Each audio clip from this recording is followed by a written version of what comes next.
Let's see. Okay, we are alive.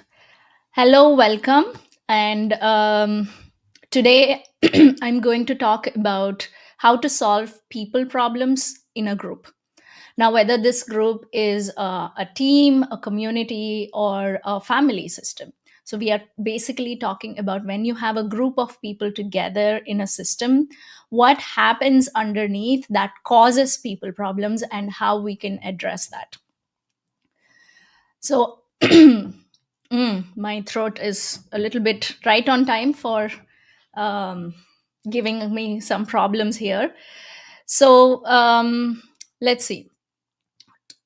So, in this talk today, I want to first give you like a mental model on what happens when there is a system of people and um, people problems surface, interpersonal problems are all around us, and it just feels like there's something missing and we don't know what that is. So first I'll talk about the mental model, and then we'll go through some short term fixes that you can kind of employ to remove some irritations or annoyances, I guess, we like, for the lack of better word, short term fixes to solve those problems, and then we'll talk about some long term ones. So, for those who are new to my work, my name is Monica Vegalam. I'm a life and leadership coach. I coach tech leaders to bring their ambitious vision to like practical reality. When we talk about a highly ambitious vision or a goal that usually teams and companies have, and sometimes even families have, one of the things that is for sure that we are going to face is uncertainty. And the and I propose that, and my strong belief is that you bring an ambitious vision to reality by bringing people together and creating leadership in them, as opposed to creating followership, as opposed to asking them to follow you or asking like us adjusting around other people. So if you're watching this, I don't think anyone is watching yet. If you're watching this, say hi, leave a comment and tell me who you are, so that I feel like I am talking to a person instead of a camera. So just say hi and tell me what people problems you have been facing and how you've been addressing those. All right. So this I think the first thing I want you to get is that just as individuals have blind spots, even groups of people have group blind spots. I'm gonna close this window because it's very distracting. There we are.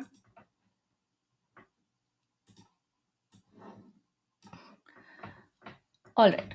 So group of people have group blind spots, and when you are leading a group of people, and I'm going to say just teams for the sake of simplicity here, but you can substitute team with like your, even like your family or a community you're leading, or if you are an organization leader, you can substitute it with that too. So individual blind spots are kind of like still accessible to us, like as in we we see somebody, like if we have a friend and they're like really struggling, we kind of can see what they are, what they might be missing, and we might even tell them about it. So like that's what coaches do, right? We identify like the big blind spots that people that get in people's way, and we help them cross it. But the thing is, group blind spots are really really really hard to catch. Here's why. Because individuals are like reacting in certain ways, and we always kind of see the problem over there. As in, we are trying to, like, there are processes in our mind that uh, identify, or almost like try to identify problems over there rather than problems here, or problems in the space. So some people are very good at, like, oh, I lack this thing, I think I need more communication skills, or I need um blah blah blah, whatever that is. um some people can kind of, like, very reflective and aware people can kind of see that. But when it comes to what is, like, what are people tending towards, or what are, like, groups kind of adjusting around, these are things very hard to that are very hard to see. So I've been doing group work for almost like 2 years now. I've been part of groups, in coach position, like leader position, in some of them. And one of the things we do is we try to distinguish, okay, what is in the space that is holding people back, and how leaders can take responsibility to address that. And it is like tricky work. So I want to kind of, like, give you an overview, or like the underlying, like, a way to think about it, so that it's easier to identify what exists in a group. All right. So we'll first start from, like, the individual level, and then go to, like, how that transpires in a group. So what happens when a smart and self-reliant person, which is almost everyone, I would say, in the professional workspace today, what happens when they hit unknown is that they react a certain way to it. So I'll give you an example of this. Um, when I say react a certain way, I mean react in a programmed, automatic way. Um, I think I lost my tab completely. Oh, there we are. Hi, Agnes. Thanks for being here. Nice to see you. So the streaming platform I'm using is not really telling me how many people are watching, which is fine, but I can see your comments. So if you have something to say along, like, contribute your thoughts, just please put them in the comments and I'll address them. All right. So let's say, so we can divide kind of our experience into known and the unknown. Everybody, like any individual we take, has a certain field of known, and rest is kind of unknown. And this seems like such an obvious fact, right? But we don't necessarily kind of experience this division. And what happens is that, let's say, if I am talking to an extroverted person, I find it very easy. Like, they are generating the conversation, and I can ask, and I can keep the conversation alive with that person. So, what is known is I know how to talk to this person. I know how to talk to somebody who generates conversation by themselves. But when I meet somebody who is kind of quiet, kind of introverted, doesn't say a lot, then, excuse me, then I'm really, I kind of find myself lost. And sometimes the experience is that I feel lost, and I don't know what to do. And sometimes it's very like a microsecond kind of an experience, and then I draw a conclusion that, oh, I don't know how to talk to introverted people. I don't know how to talk to these kinds of personalities. So then I draw some conclusions, like Those people are I don't know, those people are hard to work with those people I cannot have a discussion, or those people are not my kind of people, those are not my friends, or um, like I have some beliefs about people over there, such kind of people over there, and then I have beliefs about myself. Oh, I am a kind of person who loves to party, who loves extroverted people, or who can't work with this certain personality of people. So you see, as soon as uh, what's really happening is like I don't know how to talk to certain type of person. So that's the unknown. And as soon as I hit that unknown, I have an automatic reaction to it where I conclude certain things so that I can bring that experience into the known. Think of the known as like a known zone or a known comfort zone. It's the familiar comfort zone. In this zone, I know what to do, and I have learned over the years, by watching other people or experimenting myself or whatever that is, I have learned how to behave, how to be when I'm in the known zone.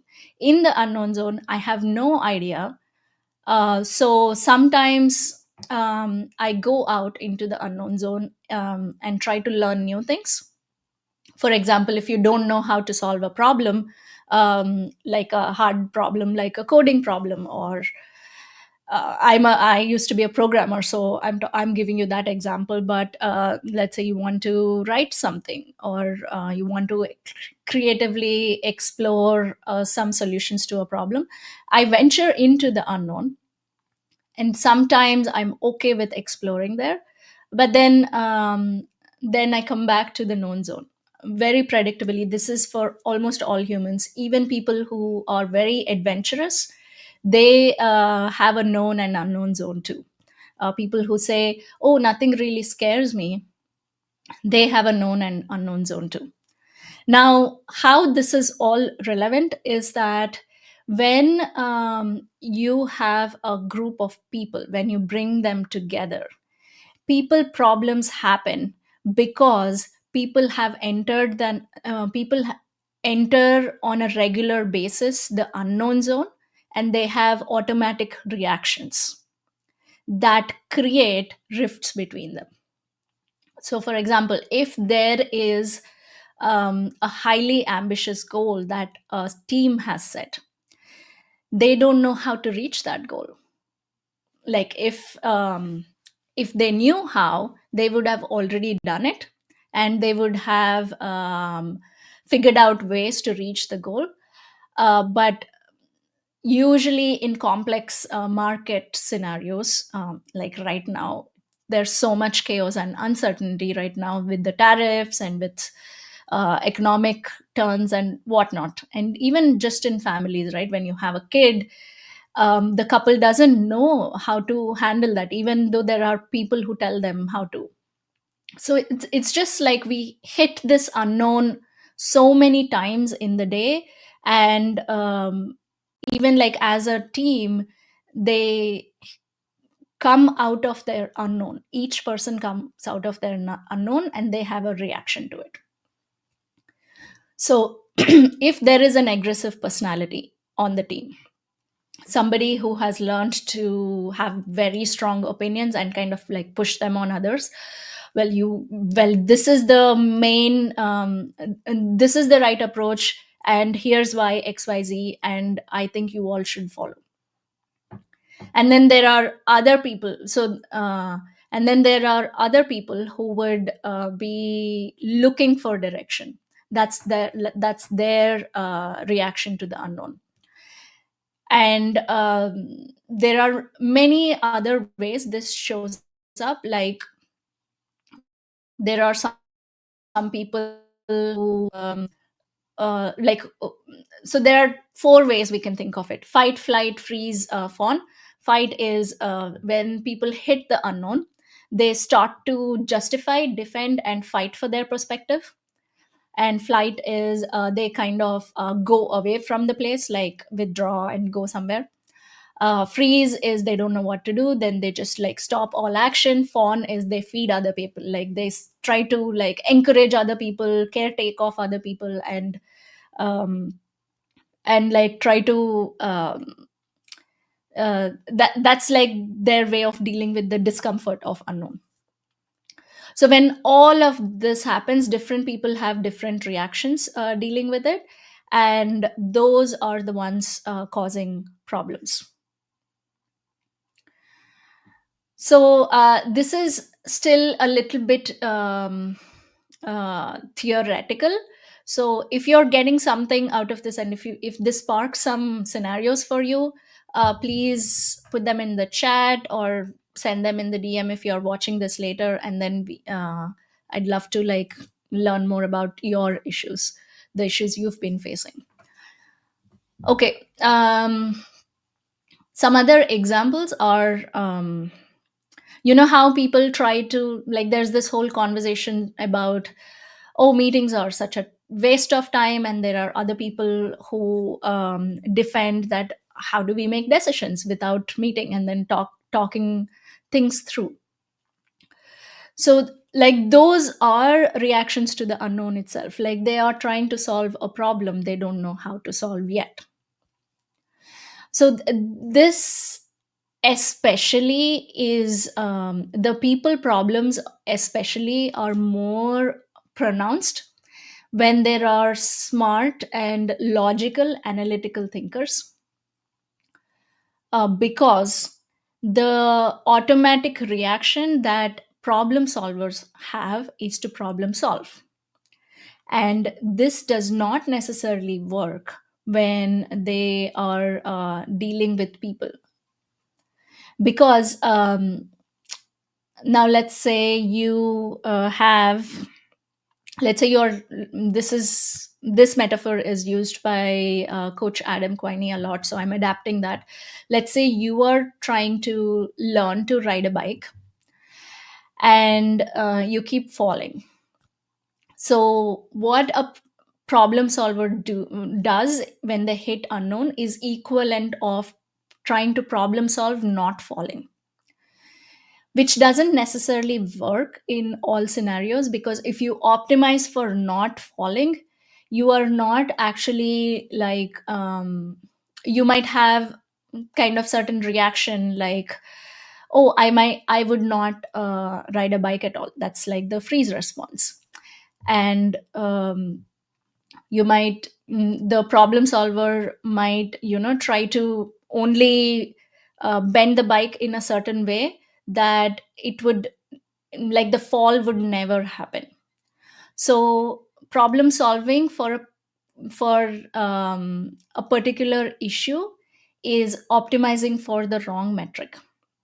Now when you talk about like, mm, logical problems, like solving a product's, like coming up with a solution for a product scenario, or a computer program, it's like you can, this problem solving methodology is very useful, and most smart people train themselves so hard on learning that problem solving skill, which is very very useful.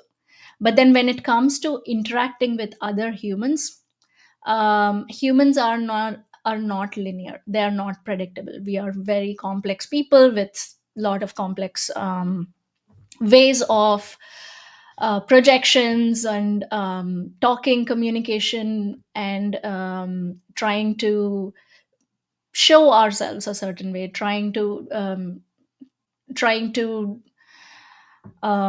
portray ourselves a certain way, so that we are like, we are accepted, we belong, and we can have that collaboration with other people, and that we are chosen and selected to things to move things forward that are important to us.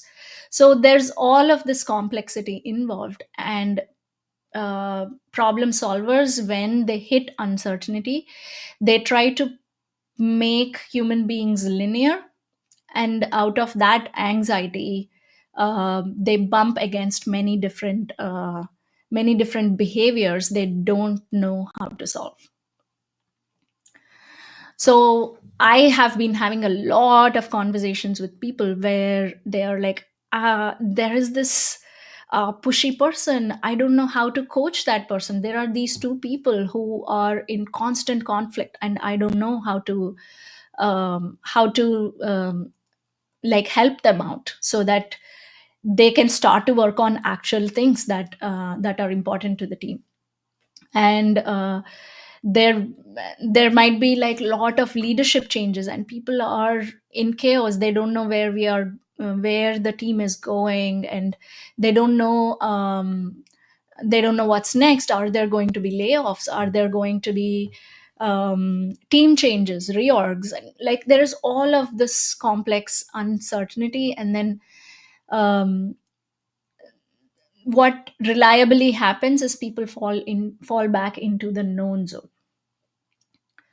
So think of it this way. I wish I had a diagram that I can present here, but think of like the comfort zone, and people trying to go outside of the comfort zone, and then getting pulled back into the comfort zone again and again and again.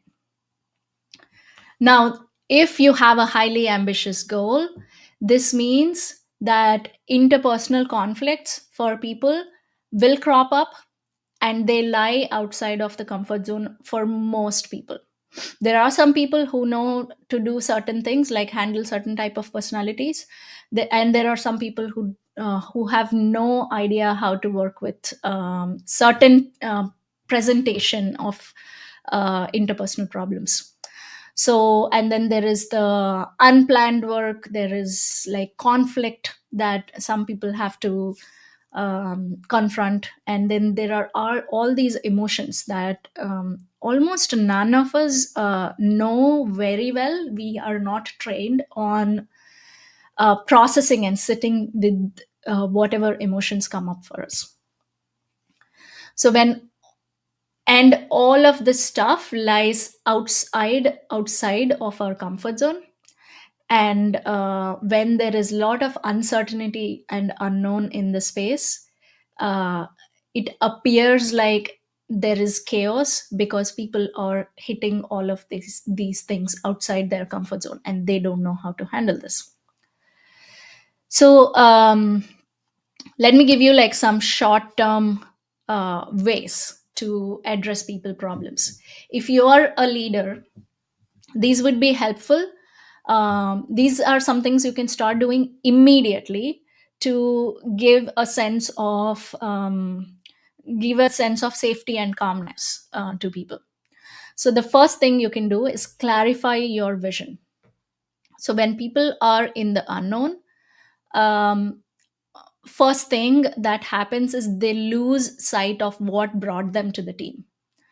They lose like investment into what all of us are doing together. Like they're not enrolled in it. They're not interested in the long term vision of the company, of the team, or of even like your relationship. So the first thing to do is like clarify where you want to go, like your vision. And then clarify the vision for people you are leading. So kind of ask them what are like what is going on with them and where they want to go. It's like saying like, hey, we are in this forest together right now, and there is the lake. I can, as a leader, I kind of know that that's where I want to go. Will you come with me? Right. So uh, we are kind of clarifying again and again, this is what we are here for. And I understand. So a part of this is also meeting people where they are. So if they are feeling all these emotions, or they're coming across unknown situations, kind of meeting them there. And then enrolling them into coming together with you so that you can walk together towards the vision. So clarifying the vision, clarifying where we are going and why it's important, why it's important for you, why it's important for them, and together as a whole team, that's really key. And this is not probably something new that you're hearing, but it is surprising how much we miss this, how much people lose sight of the vision as soon as they hit unknown things, or as soon as they hit uncomfortable situations that they have to deal with. So first clarify the vision, and then clarify why it's important, why they should do it. So inspiring and influencing people is part of this. The second thing is that plan experience that bring people together. So these can be like morale events, that's the lowest hanging fruit. And if you want to bring more connection into the space, then plan some learning experiences. So the thing that I want to tell you about this part is, people don't mind struggling, but people mind struggling all by themselves, like alone. So think back to the times when you were learning something new. When you have enough curiosity and excitement about what you're learning, you actually don't mind the struggle there. But if once things get very hard, you want somebody to like hold your hand and guide you and say that, hey, it's okay, we can figure this out together. That's what people crave for. So it's very, very important to create that sense of, hey, we are all in this together. So that could come across through your communication, even if as a leader or as a person leading your people, you might not um, you might you might kind of want to give this sense of, hey, I got you. When people trust in that, and when people kind of know that they're supported and held together by other people, then they often don't mind the struggle, and they're ready to experiment, learn, and grow. So it's very, very important to plan experiences that create connection. And usually when there is a team and they're working towards a problem, like almost always it creates a bond between people. But it's so surprising to me, I've been part of teams like this where people are like so brilliant and we together do so much, but it's very easy for people to get siloed into their own work. And it's almost expected as people grow more senior in their roles, whether senior ICs or when they become managers, or when they even as they climb up the ladder, it's almost expected that they're more self-reliant, they do things on their own. And this is good. This is like asking people to be kind of um, high agency and solve problems, like differentiate themselves so they can contribute their unique skills and solve business problems. But with that also comes like this siloed effect in organizations, and this happens even in families. There's like almost this siloed, I have to do this on my own kind of belief system that people get into, and they forget that, oh, there are all these other people who I can approach to solve whatever I'm facing. So um, so it's really important uh, not just influence or communicate to people, it's also important to bring them together. When people feel connected, there's like a sense of relief, like now I can focus on the thing. Because we humans are really social beings, and our minds constantly solve to be with other people. Just look at like how much internet brought social gatherings, like there's Reddit, there is LinkedIn. When people post on LinkedIn, it's because they kind of say that, hey, here's what I think, do you agree? Right? They want that. When we seek agreement, when we seek understanding, or when we kind of try to talk to other people, what we are really seeking is connection with other people, right? So think of all these social networks that we have, and think of like even people who seem a bit loners, like, I don't know, this is probably a stereotype, um, like video game players. Just imagining somebody sitting there, sitting in their basement, just playing video games all day long. Even those people want social connection, so they go to communities where like they have like video game communities, and they um, connect on that particular medium. Now, I don't mean to like offend anyone by this, but my point is to say that even people who seem like they don't need people around them, they also do. So it's very basic human need, and self-reliance and showing that, hey, I am a very independent person, I got this, is actually a defense mechanism to it can sometimes be a defense mechanism to not be in that vulnerable experience of being connected with another person. Being really connected to other people, sharing our emotions, sharing what we are struggling with, is a very vulnerable experience, and especially smart and problem solvers kind of avoid this. I experience this a lot, where when people come into conversations with me, it's kind of like they say, hey, um, I never shared this with anyone until now, and you provided this safe space for me where I can share this with you, which is awesome, right? I want to provide that experience for people. But it's also surprising how some of the most brilliant people do not share their experience with other people, but at the same time crave connection. So all of this to say, connection is important. Even when people say that they don't want connection, they do. Like, we at core crave connection. So if you're a leader, or if you are tending towards leadership qualities, when you create connection, things become much easier for your people.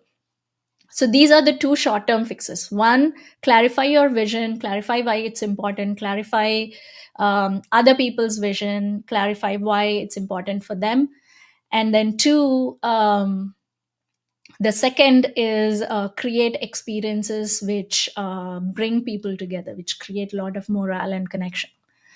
Yes, Agnes, that like not alone is powerful. That's really like the crux of a lot of things that we deal with day to day, and even in the society now people are talking about like the loneliness problem and all of that. I think Airbnb CEO Brian Chesky once posted on Twitter, like he talks about this a lot, like he wants to solve the loneliness problem. So let's see, let's talk about the long term fixes. um, Short term fixes are great. These are some things that you can do immediately. But then, if you want to meet that highly ambitious goal that you have set for yourself or for your team, you have to break through this barrier of the coming back to the known.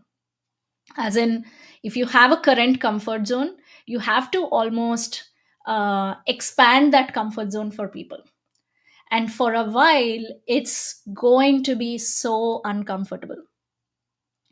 It's just in the terminology, right?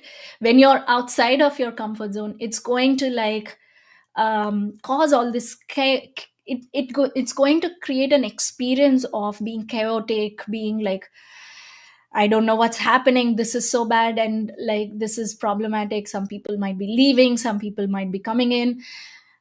All of that would happen when, as a group, you're expanding your comfort zone. So some ways to do that is to, as a group, learn how to solve conflict at an individual level, like set systems, processes, or like create experiences where people know how to navigate conflict, not avoid it. We lot of There are two default ways we react to conflict. One is we avoid it. I am one of those people. I'm like such a big conflict avoider. If there is a conversation that might like rub the other person wrong way, I'll just be like, I'll find all intelligent ways to work around that. That's not very good, because there is like healthy conflict and unhealthy conflict. Healthy conflict is where new ideas come out, innovation comes out, and new solutions can emerge, new possibilities can emerge. And then there is the other default way. People almost like run into conflict, like they are constantly in this fight mode. Like, oh, I don't they these people say, I don't actually care what people think of me, so I don't mind conflict. And they kind of go right slam their head into conflict. That's also not good, because they create like a shadow of, like, all the other people around them will start to avoid this person. Because when there's a conflict seeker, there are definitely like conflict avoiders that uh, conflict avoiding behavior that will happen around them. So both of these ways are not very productive, or at least for the goal that you would want, which is bringing a team together and walking towards a goal. So create experiences where people can navigate conflict, coach them, help them, support them, and kind of challenge them, while holding their hand through that challenge. And this requires some training for teams, and training yourself to hold people in that hard place. Second one is about recognizing the right wrong context. I'll explain what that means. When I've seen this with a lot of teams, even teams I've worked with in the past. When I came out of them, and now that I have started to distinguish these patterns among groups, I'm able to now tell people, smart people especially, they have this tendency when we hit uncertainty to conclude as this is the right thing to do and this is the wrong thing to do. I was doing group work once, and there's a coach who asked very challenging questions to me, and then I got very triggered.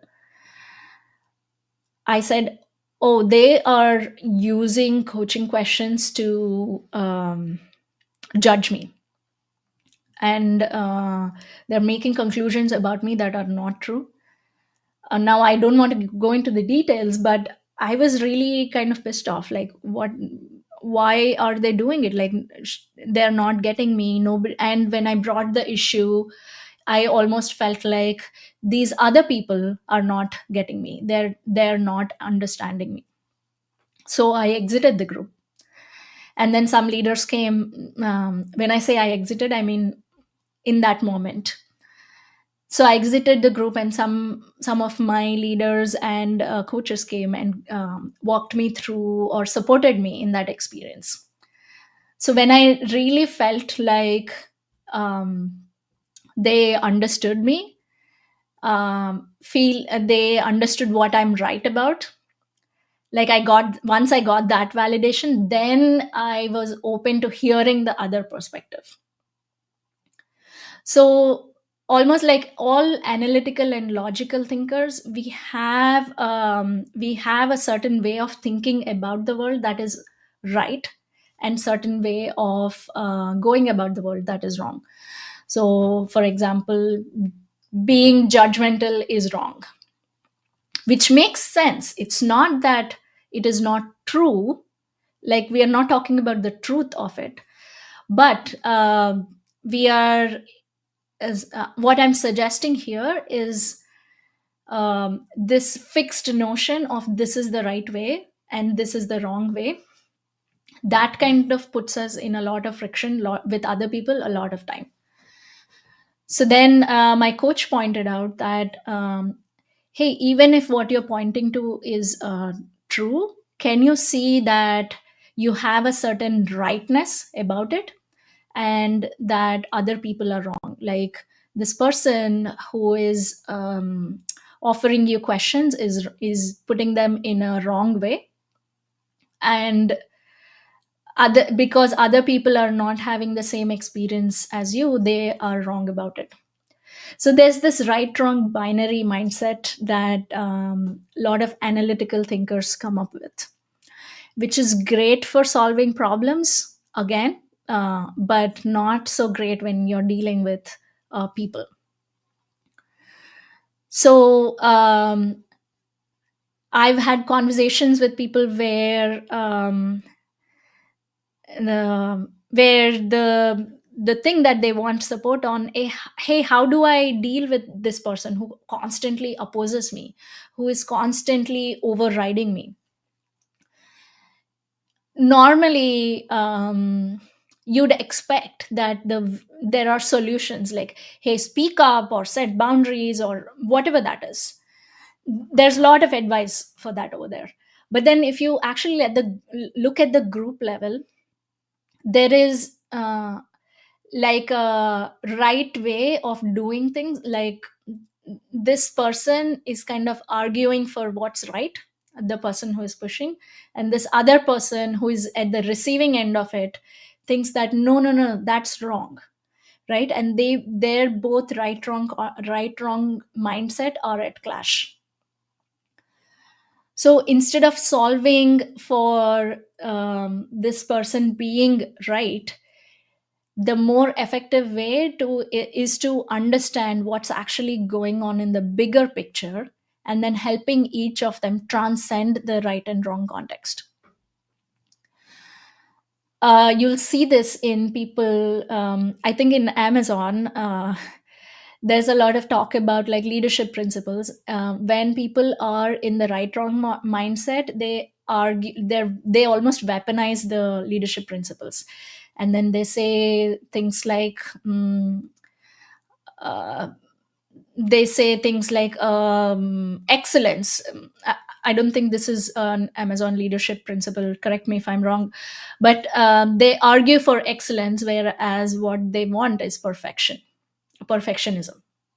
And um, they use principles like disagree and commit to get people to just kind of drop all their perspectives and follow them. So you must have seen this. So this happens a lot when people are in right wrong mindset. And now again, this right wrong mindset is not wrong. Remember, it's a way of reacting to the unknown.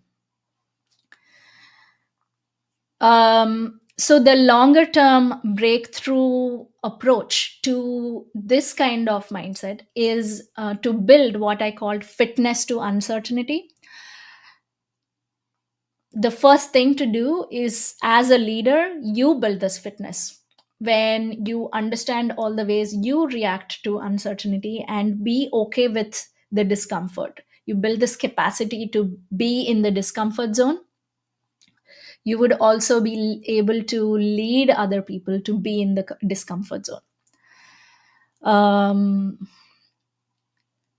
let's see. There are tools, exercises to kind of do this, but the main thing is to start thinking about, hey, how do I make people learn how to be with uncertainty and make them more fit. Okay, those are two ways. One is teaching people to navigate through conflict, and the second is uh, teaching people to transcend right wrong mindset and into handling uncertainty. Then the third one is about success at any cost kind of mindset. This is like, there are teams where, and I have certainly seen such teams in my career. There are teams who are like, this is the goal, this is the mindset, we just have to work and reach there, and then we can relax. It's great, and some brilliant people do that, and especially startup like teams or even startups, they have this mindset where let's build fast, let's fail fast. And they are in a lot of action, they are doing a lot of things, but the thing is, it can almost get robotic. I was in such a team once where I felt like I'm just logging in at 9 a.m., checking off tasks, attending some meetings and brainstorming sessions, and then logging off back. It feels very dry, empty, though the teams get this a lot of accolades from other people around, like the leadership team, or oh, they're doing great work and all of that stuff. It feels empty, some like something is missing. And I bet wherever, whatever team or whatever company you talk about, at least one person has this kind of experience. Some people just suffer through it, like they adjust to it, they are like, this is how, I guess this is how it is, and I just adjust, and I try to bring in some fun, whatever that is for that person. And some people leave, like, I'm not aligned to this team, something is missing. But as a leader, and this happens even in, since I'm also talking about families, this happens even in families um, where the each person feels like they're just checking off the task, they are doing all the functional things, but there is a sense of connection missing with each other. So it's very predictable to fall into this pattern for any system, any group of people. So the long term solution is to prioritize this connection that I talked about previously continuously. Along with success, people talk about well-being. Well-being is great, I'm all in for it, but also prioritize how connected people feel on your team. How connected do they feel to each other? Is the connection just about having everybody on a Slack group? Is it about having a mm, constant structure of bringing people together for happy hours? Or yeah, that's right, be curious, have bias for action. Are these leadership, Amazon leadership principles you're talking about, Agnes? Tell me in the chat what you mean by this. So yes, like as a leader, if you want breakthrough results in your team, I find that connection is the missing piece for a lot of teams. And I know that having offsites and bringing people together in like online forums is good, but it's only it's very very ephemeral. As in, it's not just about connecting with each other. Yes, it is, as in, people have to feel that sense of like small talk and knowing each other, etc. But also it's about being invested in each other's growth, and being like developing trust among all the individuals in the group. And that's very very important to for a team to feel like um, they are working towards a bigger goal together. I was part of teams where just what I was describing earlier. I was part of teams where we were delivering excellent results outside, but what was missing was um, having nobody. Like there was this sense of we are just driving, but we are not invested in supporting each other, and people actually don't know how to do that. So it's very important, I think, to train and coach people to kind of support each other. Okay, got it. Bias for action and be curious, the leadership principles.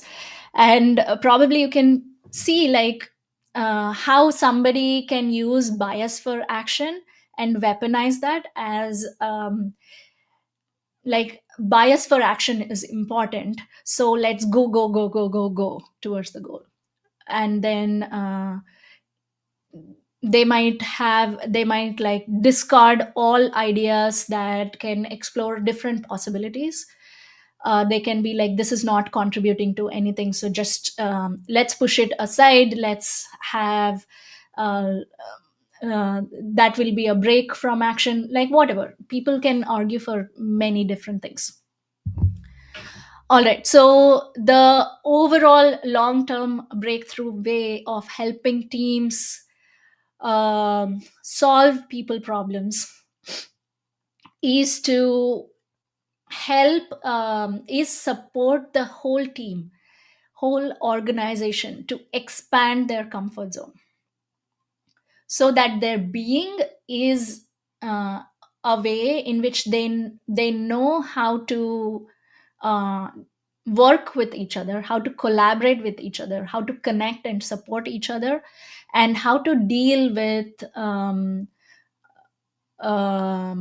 conflicts, how to deal with emotions, how to deal with unplanned work. As the team kind of expands its comfort zone, there is there will be well-being in place, there will be so much trust in place along with results, and that's how you create like exponential results that meet very ambitious visions. So that's what that means is addressing some of the group blind spots and some of the individual blind spots. So that's all I have for today. I hope you got some insights about what's really going on in the spaces that you're part of, about groups that you're part of. And tell me in the comments what particular problems you're facing. I know this is more of a generic kind of overview. So what particular problems are you facing? What are you seeing nowadays? How managers are handling people problems, and what is something that you wish has is addressed in the group that you're part of? So I have been a small plug. I have been doing a lot of individual work with people, and I've been working with groups for the past 2 years. I'm looking to partner with leaders to address the people problems in your organization, teams, and communities.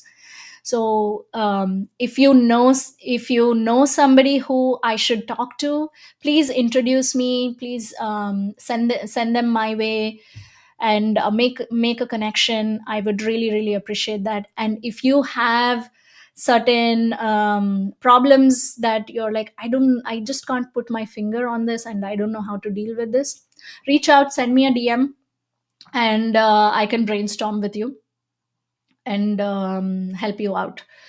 So that's all I have for today, and hope you have a fantastic Friday and weekend. And I'll be back probably in a couple of weeks or in next month with another episode. And see you around. Bye.